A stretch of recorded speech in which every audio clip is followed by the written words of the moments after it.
Oi, tudo bem? No vídeo de hoje nós vamos falar de A Guerra dos Mundos, de H.G. Wells.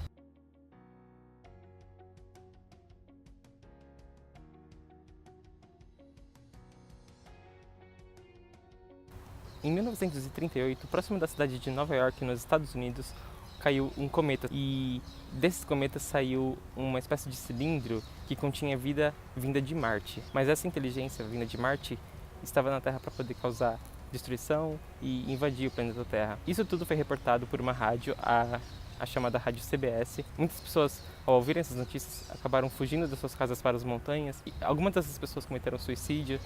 As notícias que se espalharam pelo rádio geraram muito transtorno pelos Estados Unidos, ainda mais porque na data em que isso aconteceu era dia 30 de outubro daquele ano, véspera do Dia das Bruxas. Mas isso tudo não passava da adaptação do livro A Guerra dos Mundos para a rádio. O radialista Orson Welles, que não é parente do escritor H.G. Wells, ele teve uma ideia de adaptar o livro A Guerra dos Mundos para a rádio. Ele usou técnicas de sonorização muito boas que impressionaram as pessoas. Mas no começo da transmissão ele deixou bem claro que aquilo não passava de uma adaptação da obra. Ele sofreu penalidades por causa disso com a polícia, mas isso só trouxe grande fama para a rádio que ele trabalhava, a CBS, e tornou ainda mais famosa a obra A Guerra dos Mundos. O livro foi lançado em 1898 e foi escrito por Herbert George Wells.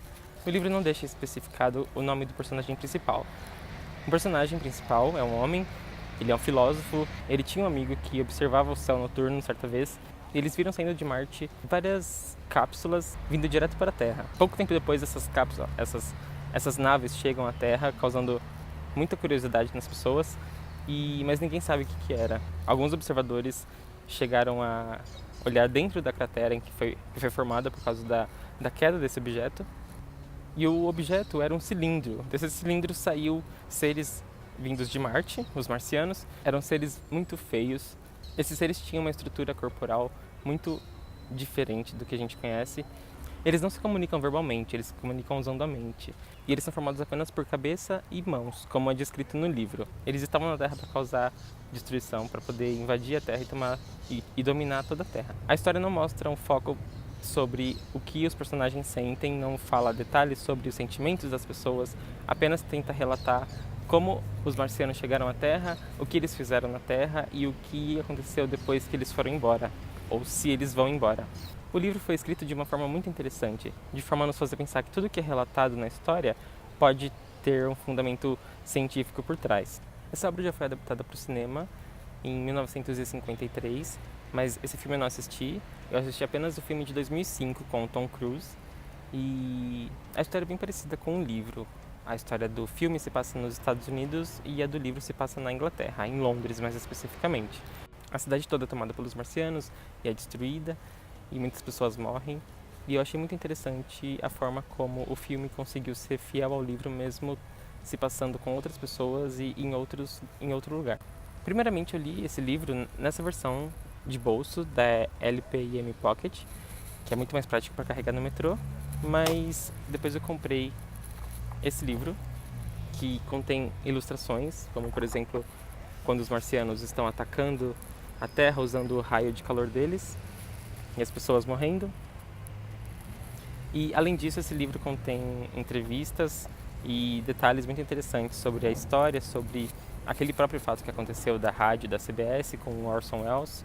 Hoje eu estou gravando aqui no Parque de Ciência e Tecnologia da Universidade de São Paulo. Aqui é um lugar muito interessante e infelizmente é pouco conhecido e pouco divulgado. Fica de frente para o zoológico aqui do Jabaquara, e aqui a gente tem planetários, laboratórios de física, matemática. É um lugar muito interessante. Eu consegui fazer algumas filmagens dentro do planetário. Além disso, eu fiz também uma entrevista com 3 estagiários daqui do parque, que vão nos dar algumas informações sobre o que precisa para ter vida em Marte, se existe vida em Marte, e enfim. Marte é o planeta rochoso mais distante do Sol e tem metade do tamanho da Terra. O planeta vermelho possui paisagens impressionantes e uma fina atmosfera, lembrança de tempos melhores, quando a água em estado líquido fluía em sua superfície. Enquanto isso, a exploração de Marte continua com a ajuda de robôs cada vez mais sofisticados.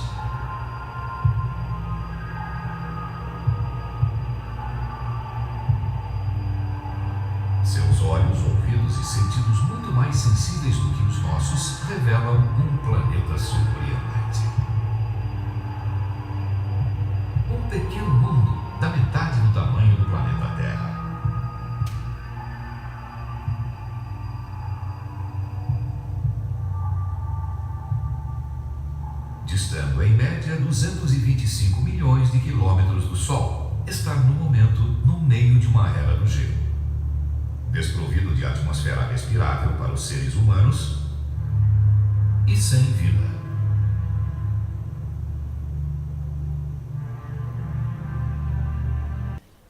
A gente vai conversar com as monitoras do parque, são estagiárias aqui do Parque de Ciência e Tecnologia da USP.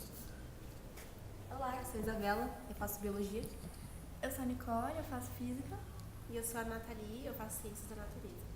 E a gente vai conversar com elas sobre se existe vida em Marte. Meninas, o que vocês podem falar sobre isso? Tem várias questões que envolvem vida fora da Terra, né? Tipo, as condições, assim, pra ter vida, assim, precisa... Assim, vida como a gente conhece, né? Precisa ter água, oxigênio, essas coisas. Aí, assim, depende da distância que esse planeta tá da estrela, né? No caso, uma estrela Sol, então, tipo, a Terra tá numa distância que permite que ela tenha água no estado líquido. Se ela estivesse muito perto, não teria. Ou muito longe também, seria gelo, sabe? Então, assim, tem essa questão da distância. Bom, pelo que sabemos hoje, lá não tem vida confirmada, mas tem talvez lagos subterrâneos que poderiam ter, além do próprio gelo que tem lá, que talvez tenha alguma coisa. Água em Marte, assim, existe, né? Calotas polares, a gente sabe que existe, mas a questão é se existe água no estado líquido, né? E aí tem as sondas lá, assim, já faz anos. E assim, hoje em dia, atualmente, assim, essa pesquisa está rolando, assim, pra ver se encontra alguma coisa, algum ser, assim, que possa sobreviver lá e tal. E também tem algumas evidências de que talvez hoje não exista água no estado líquido, mas que já existiu. Tipo, imagens, assim, que mostram, tipo, como se fosse um curso de um rio, assim, só que seco, sabe? Marcas, assim, na Terra que são características de onde já teve, né? Então, assim, são algumas evidências e aí tem a teoria, né? Tipo, existe ou não. É isso que está sendo investigado, assim. Inclusive sobre essa questão das condições, né, que são necessárias para ter vida. Um professor de astronomia, né, comentou uma vez com a gente numa conversa em roda que eles acreditam que Marte poderia ter sido um planeta Terra, só que hoje no futuro, sem vida, né, justamente por essas questões que eles não têm atualmente. Uma delas seria a atividade vulcânica, né, devido ao resfriamento. E é constatado, né, se não me engano, que já teve atividade vulcânica lá e hoje não tem mais. Então, isso é um dos fatores do qual contribuiu, no caso, se algum dia existiu vida, para hoje não ter no momento. E essa questão da atividade vulcânica entra na questão do campo magnético do planeta, né? Porque, assim, o que é a atividade vulcânica? A lava, assim, né? O magma. É rocha derretida, né? E o material que tem nesse magma é ferro, por exemplo, ferro, níquel. E aí, como em Marte teve esse resfriamento, não existe mais esse material no estado líquido, também o campo magnético enfraqueceu muito por causa disso. E assim, o campo magnético é uma proteção para o planeta, né? O campo magnético bloqueia a entrada de várias partículas que o Sol manda para os planetas. E essas partículas, elas são radioativas. E isso é uma coisa super perigosa, né, para a vida, a radioatividade e tal. Então, com um campo magnético muito fraco, essas partículas conseguem entrar no planeta. E aí também é um risco para a vida, né? Então, é mais uma coisa que dificulta. Outra vantagem que a Terra tem em relação a Marte é a distância de Júpiter. Júpiter é um planeta muito massivo e ele é como se fosse um escudo de asteroides, meteoritos que podem cair na Terra. Ele atrai para si mesmo. Mas Marte está no meio desse caminho, né? E ele acaba sendo atingido por algum desses corpos celestes que vão ser atraídos para Júpiter. Então, na Terra tem bactérias e arqueobactérias que vivem em condições que pra gente é inóspita. Tipo, geleiras, perto de vulcão, lugar que tem muita radiação solar, tipo em desertos, que é o tempo todo, eles têm meios de se proteger contra isso. E eles vivem de boas lá e tal. E aí pensam, será que tem esse tipo de vida em Marte? Porque seriam os que conseguiriam viver nessas condições. E seres assim, tipo, isso já é fato, assim, que existe fora da Terra mesmo, não é só aqui, né, no espaço, assim. Existem esses seres. Então, tipo, vida fora da Terra é uma coisa, assim, confirmada. Existe vida fora da Terra. Só que até onde a gente sabe, é esse tipo de vida, né? Extremófilos, assim, bactérias que conseguem sobreviver a condições muito extremas. E aí sempre que a gente fala de vida fora da Terra, a gente pensa em ET, verdinho, tipo, aí isso seria a vida inteligente.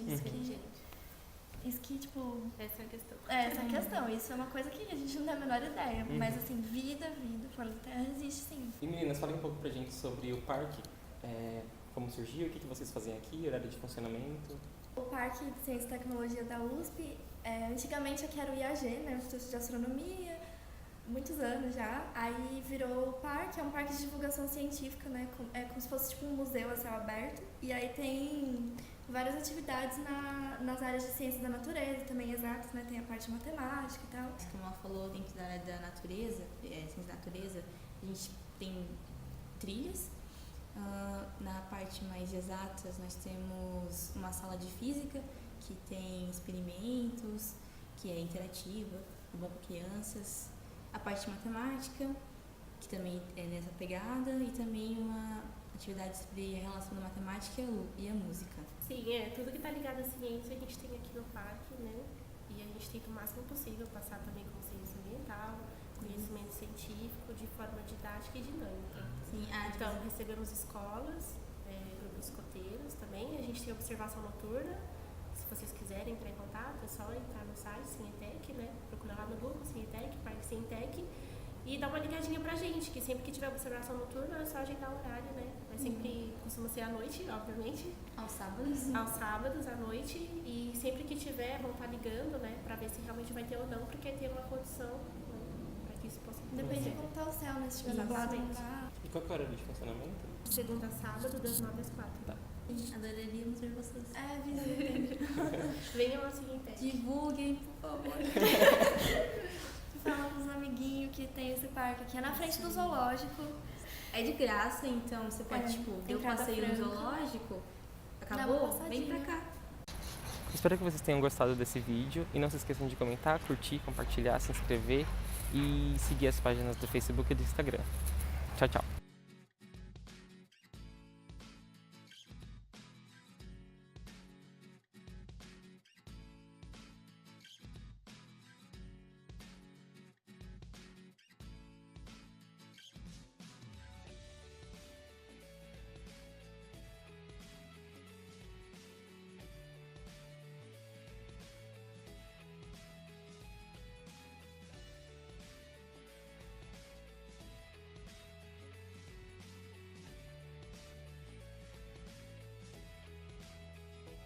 Pessoas chegam aqui porque o Uber errou. É só Ah, é? que chegam. Nossa. Sabe como é O Trilha triste tava isso? contando pra gente antes cedo que uma vez um ônibus, foi, em vez de ir pro zoológico, veio pra cá sem querer, assim, estacionou errado, aí perguntou se o pessoal podia visitar, e aí foi o dia que teve, mais visitantes, que foi 160.